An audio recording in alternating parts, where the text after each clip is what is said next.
All right, welcome everybody to episode 165 of the You Can't Comp This NBA Trading Card Podcast.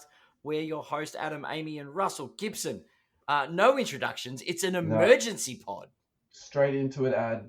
I'm actually real keen for this. Not our normal recording session, but let's literally just get straight into it. So it's a pretty decent sized trade. I think that's the best way to describe it. Well, not many trades warrant an emergency podcast, but this That's could it. this could really impact the, not so much the card market, but the top of the East and West standings possibly. Yeah, definitely. So the Wolves are reported to receive Julius Randle, Dante DiVincenzo, and a first round pick from Detroit. The trade isn't actually 100% finalized, but what I read about the pick is that it's top 13 protected. So that could take a very long time to convey, To considering turn how into an bad actual.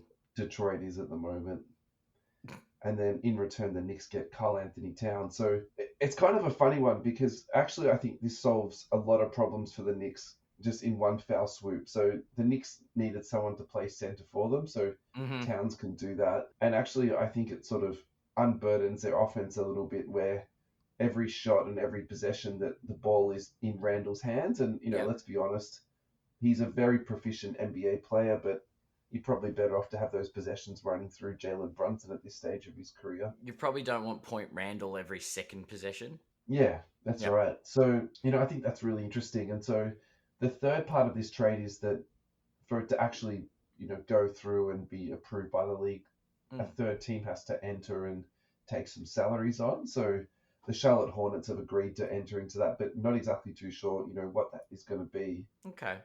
But my sort of fantasy at this point is that Mitchell Robinson gets moved from the Knicks, gets sent over to the Hornets. So the Hornets, enter into this space, get a really nice, good young prospect, big man that, they don't really have to, rush along at any particular rate. And the Knicks unleash a little bit of salary. So that's probably the next thing if we, want to start talking about this. Let's have a bit of a chat about the salaries that these guys are going to be making because Towns is really interesting. So for the next 4 years, this is what Towns will be making in millions of dollars. 49, 53, 57, and then 61.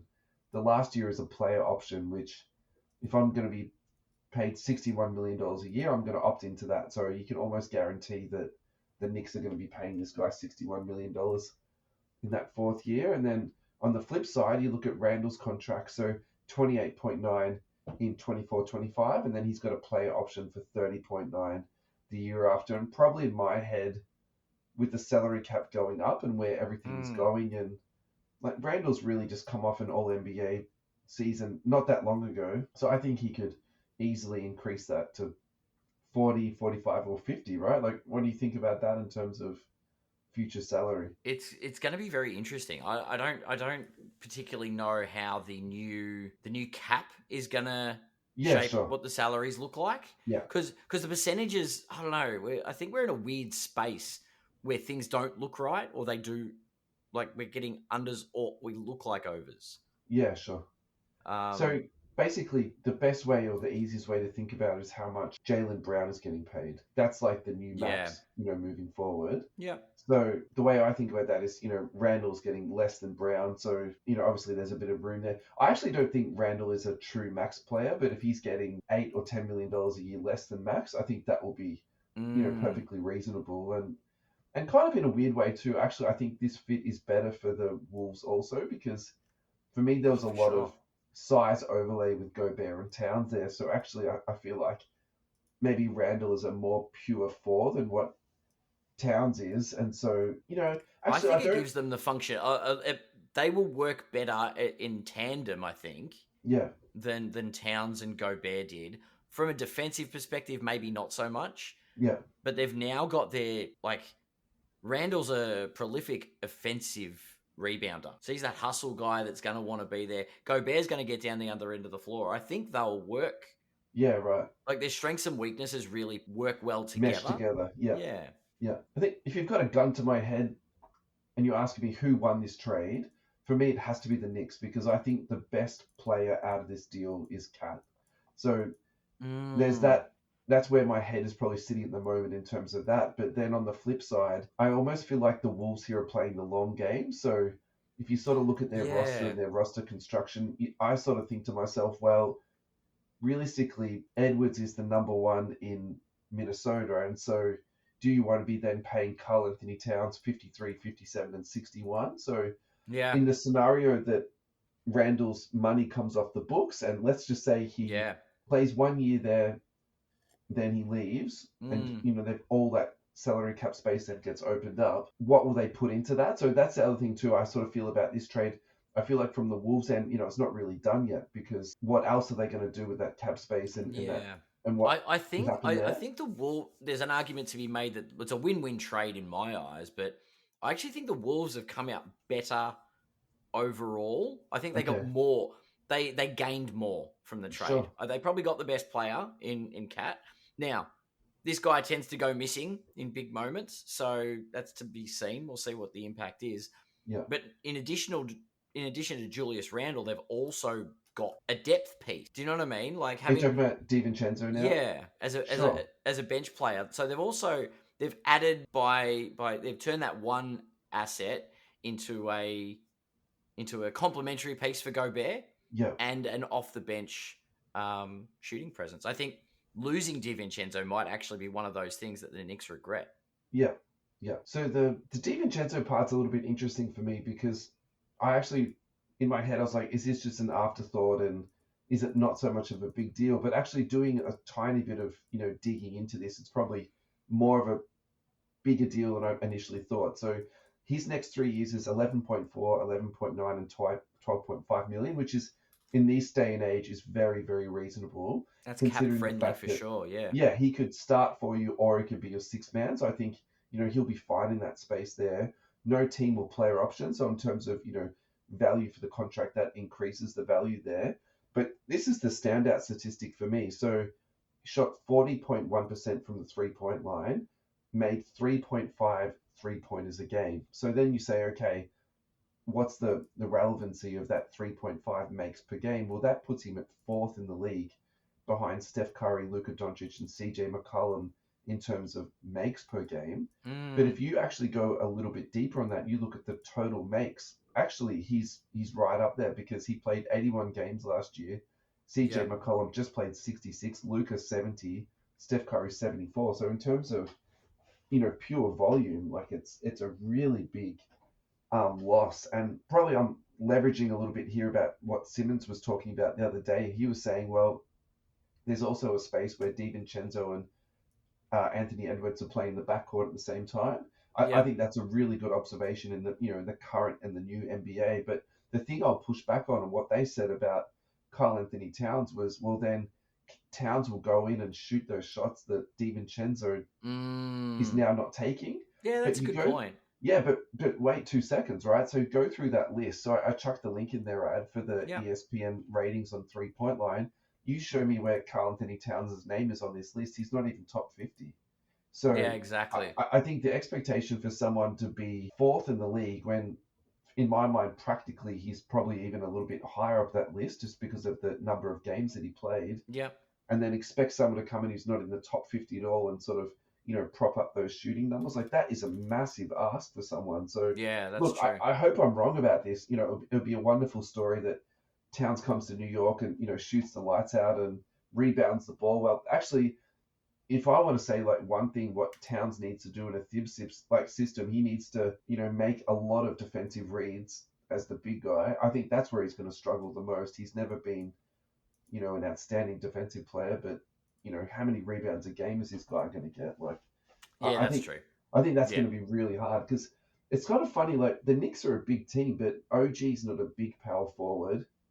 Bridges is a big two guard. I'll give you that, but do you know what I mean? Yeah. Like Jalen Brunson's not a particularly, big lead guard, so actually I think a lot of the rebounding responsibilities is going to fall to Cat. So I feel like I'm almost talking myself out of this in some ways. Like as much as I think he's the best player in the trade, I don't think it's going to be a cakewalk for him in New York, actually. Yeah, I definitely don't think it's going to be a cakewalk. I think it's a very interesting trade in the sense that I don't know the eggs in one basket. I don't know if you've been paying attention to Karl Anthony Towns through his career, but him being the one that you're all in on is never a safe bet. And I don't know. His shooting Do you can think the and Knicks are just all in on disappear. Karl Anthony Towns? It's all in on him as far as what he's bringing to the unit.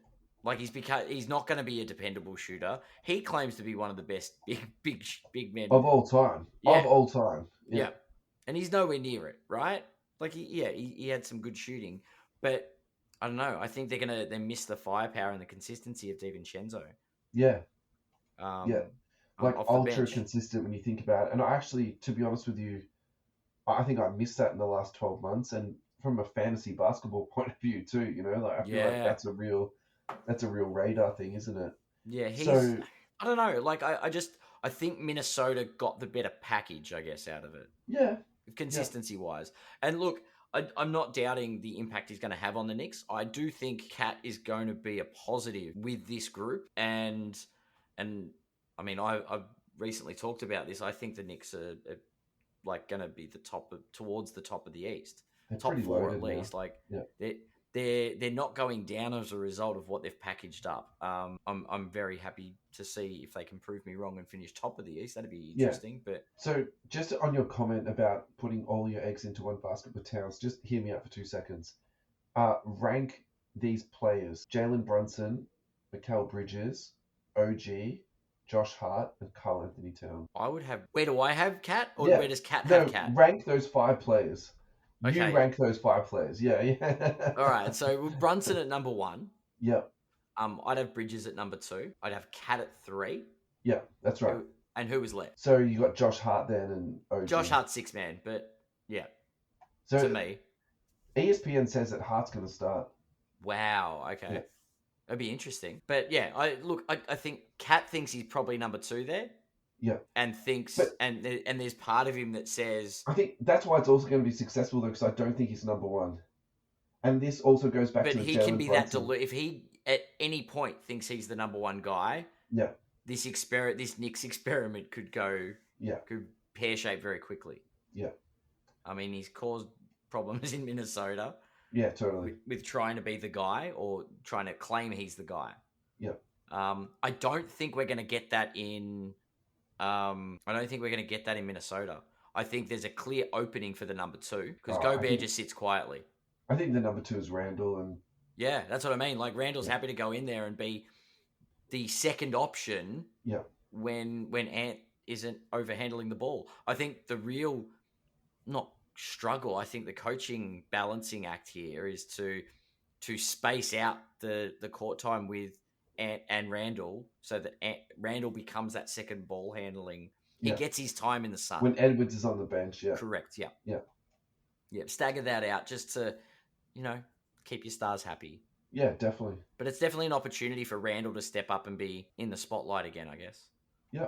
For the right reason. Just that he's in Minnesota, so it's sort of less of a spotlight, not as much as New York. I don't know. I feel like Anthony Edwards might be trying to shine a spotlight on Minnesota.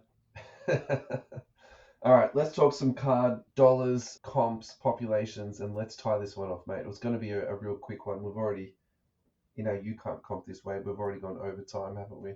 Pretty much. You knew it was going to happen.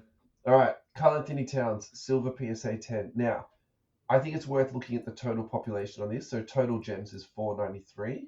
The reason I say that, because I'm kind of like in my head, 2015 was more of a Beckett time than a PSA, but really interestingly, 315 9.5s on Beckett and just 10 10s. One black label. Wow. Looking at PSA, there's 165 PSA 10. So, let's just call it, say, 470 total for the pop. Yeah. Last sold on this is $275. Now, he was down to $83 at one point, only just 3 sales ago. So, if you jumped in at 83, I think that's a fantastic buy. Around that 275 mark, for me, I think that's current prices. That's not future prices. I'm totally fine with that. I think all-time high for him is like 1,400. Normally I would be saying him going to New York, this is going to really spike up his value, but I kind of think Karl Anthony Towns has played out a little bit, and I think this value that's here, this might tick up a little bit. It might go up to maybe, say, 300 or something like that, but I'm still putting my money into Brunson at this point. I think Brunson is just going to be an absolute star. So Interesting pop count. That's all I can say. yeah. Now Julius Randle's a funny one because his silver is not on card ladder at all. So had a quick look onto 130 point. Yep. PSA 9 silver sold for 35 USD. Another 9 sold for 18. There's a 10 here that sold for 45. So I think in terms of this point, I feel like to me this is more of a PC only type acquisition. Yep. However, I do see a little bit of potential there for that to go up a bit because if the Wolves have a really nice run and he blends perfectly with Edwards and he's like this sort of 1-2 punch, maybe they're playing some pick and roll, which doesn't sound like something Randall would do, to be perfectly honest. But It'd be more I'm pick just and trying pop to with him, yeah. I'm just trying to find like the the silver lining here, and maybe they get to the Western Conference Finals. Maybe that goes up a little bit, but I think you're probably the expert on Julius Randle at this point. So, Yeah, what's your thoughts on Randle? I begrudgingly, I will say that I definitely think he's in a. It's probably a PC kind of player at the moment, but this could be good for him. Like the spotlight in New York, because I feel the pressure in New York. If you don't perform, your value isn't seen by the hobby. They're a weird bunch, and they haven't seen a lot of success recently. But he's been All NBA in New York, and then his prices are still like $45, right? He won Most Improved a few years back, and that's when the real, I guess, that's when I thought things would have trended up for Randall. Yeah. Because there would have been this is the thing. Like in 2021, even his base rookie was selling because the highest price was $500 in that crazy period for a base. Even October, start of 2022 is still $100 base rookie card. He was All NBA in 22-23 and 20-21, according to StatMuse. Yep, 21-22 season. I'm pretty sure he was. Was that when he was all most improved in the league? That might have been the year he was most improved, but yeah. Yeah, because that would have made sense for the little spike through that period, even though it was part of that sort of COVID. Yeah. Nuts. But you're right. It's probably one of those, PC, pick up what you can. I suppose there's some higher end stuff that wouldn't be on card ladder that you'd probably go for with the numbered stuff over just base or silver. So you're not investing in Randall at this point in time? I've invested enough in Randall. Anyone's looking for some Randall one of ones, I've got to hit Adam up via DM. Alrighty, Dante DiVincenzo. This is kind of an interesting one. This is like low end delight. $40 for a silver PSA 10. Population on this is big though, 827. So actually, that's not that much difference to Randall, is it? Like, I'd probably rather have a Randall than a DiVincenzo. So maybe we should gem rate this rather than for pop counts on stuff. That'll be later for me. I'll do that. Well, total gems for DiVincenzo is 861. Okay. For Randall, Randall's is tough though because it's not silver, so I'm not too. But that's why I'm like, the stats will be on gem rate. Yeah. Yep. That's why. Yeah. We can do that and do it offline as like a post or something like that. Anything else you want to chat about before we sign off at? Nothing from me aside from the trade, really. Yeah, that was fun. It was good. It was nice. I don't know. It's nice to see a big trade before the season starts. Yeah. All right, guys. We're not going to have any sponsors for this show. This is just our little sort of gift to you guys. It's an emergency pod. Thank you so much for listening. We hope you enjoyed this as much as we enjoyed making it. Adam, thank you as always. Pleasure as always. We'll be back for our regular scheduled programming soon. On Sunday. Yes.